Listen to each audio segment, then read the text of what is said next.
We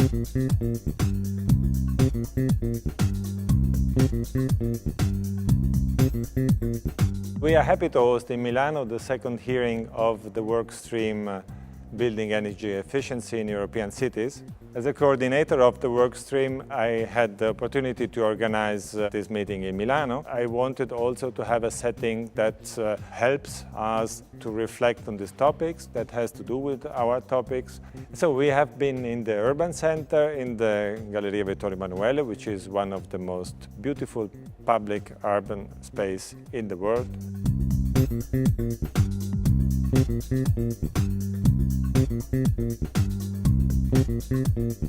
We are happy and glad to welcome several experts from several different European countries. It's a broad range of stakeholders engaged in promoting building energy efficiency for European cities at a large scale. We are concentrating on technical issues about technical solutions in buildings, but especially on the district scale, on the urban scale of this problem. There are a lot of cross-cutting issues. There are a range of co-benefits of promoting energy efficiency of buildings, so that this is for us the first priority to get out of the recession that is currently striking Europe.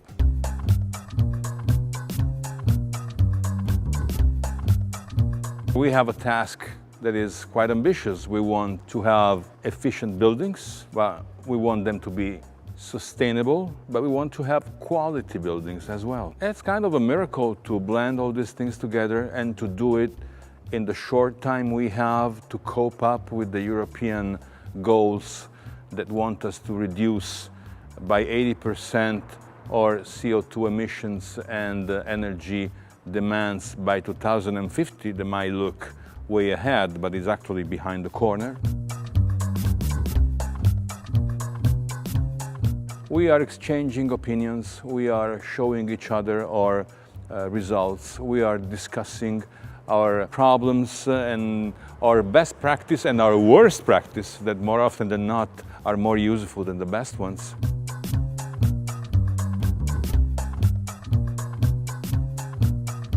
The experience of working with other European is very valuable because of the way in which we get new perspectives on challenges that we face together. It is always very interesting to see as well how in other countries with questions of energy is dealt, how other countries try to bring down the energy impact of daily life of people.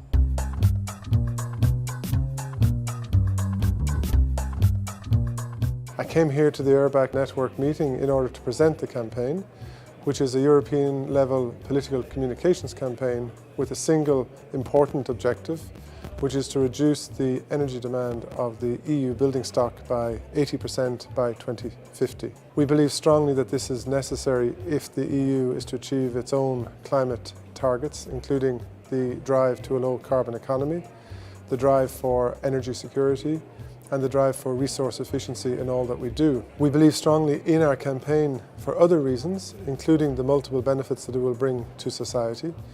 It has the capacity, if properly implemented, to take the European Union out of the economic crisis it finds itself in. We believe we could stimulate up to 0.7% growth in GDP.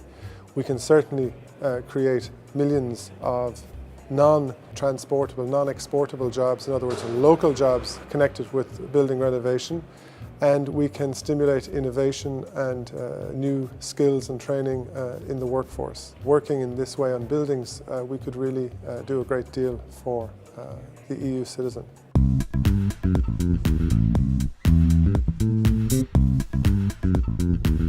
And we have been in the Cascina Cuccagna, which is an exemplary project of eco-restoration of a former farmhouse, which is now embedded in the urban fabric of Milano, but it was built at the end of the 17th century, and it's very striking how some NGOs and local associations of citizens have managed to raise 3 million budget to restore completely and with very high quality this building.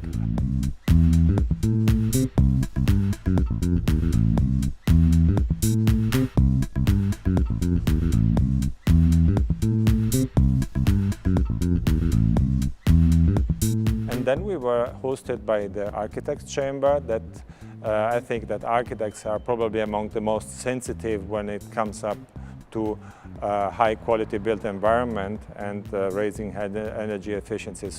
And they offered us their premises to hold our second day of the meeting. It is time that all stakeholders work together in order to decide about historic buildings and energy saving. Historic buildings are in the heart of our cities. They give them identity and therefore they need to be alive. And in order to be alive, they should respond to current needs.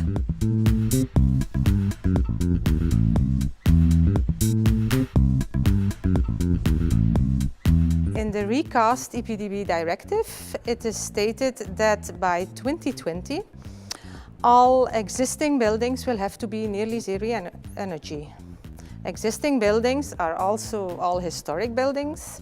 A part of the historic buildings are monuments and they will be exempted. But all the other historic buildings will need the same energy requirements for near zero energy buildings as the new ones. Research in cultural heritage is very important if we want to protect our historic buildings while we are doing the energy upgrade.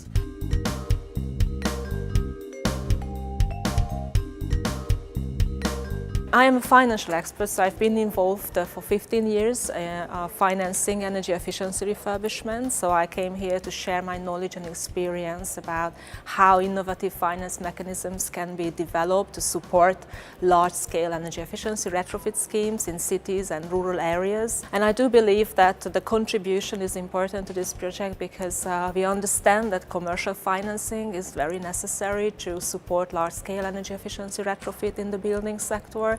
And public funds are limited in terms of availability. So we have to find an innovative way how to combine public and private funding to achieve the highest leverage with the limited public funding available and find the most efficient way of using little public funding to leverage the necessary commercial lending. We know that most of the time the savings that we will achieve in reduced energy bills and so on will be greater than the amount we have to invest to improve the building. But our problem is we don't have the capital in the first place to start the upgrading process. So that's the big challenge. And what I looked at is quite a wide range of mechanisms, maybe as many as 10 different ways to try and close this gap between the capital and the savings in energy costs.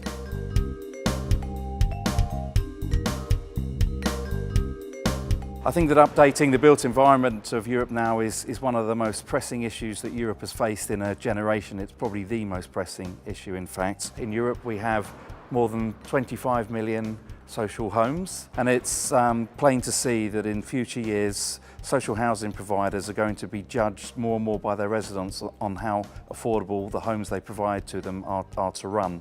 We rapidly need to scale up both the rate of retrofitting and also the depth of carbon emission reductions that we're achieving. In order for us to be able to do this, we're going to need long-term sustainable finance that's going to be affordable and proven. And we need to create awareness of the benefits of retrofit amongst our residents.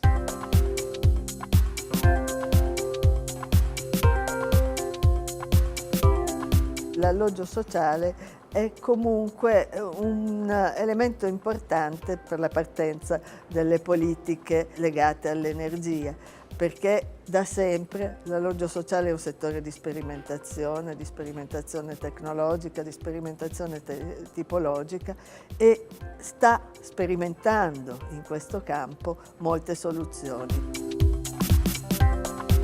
Energy efficiency of buildings can promote economic recovery, can promote innovation, can promote employment, can promote a better urban environment, and so take care of the cultural heritage of Europe. Tutta quella che è la partita dell'energia, oltre che quella dell'ambiente più in generale, ha un'importanza veramente fondamentale perché questo possa permetterci di creare il futuro e di modellarlo come ci può permettere di vivere bene. We are looking forward for a better built environment and a better Europe. I hope this conversation will continue and hope the team will continue discussions about these potential opportunities in the future.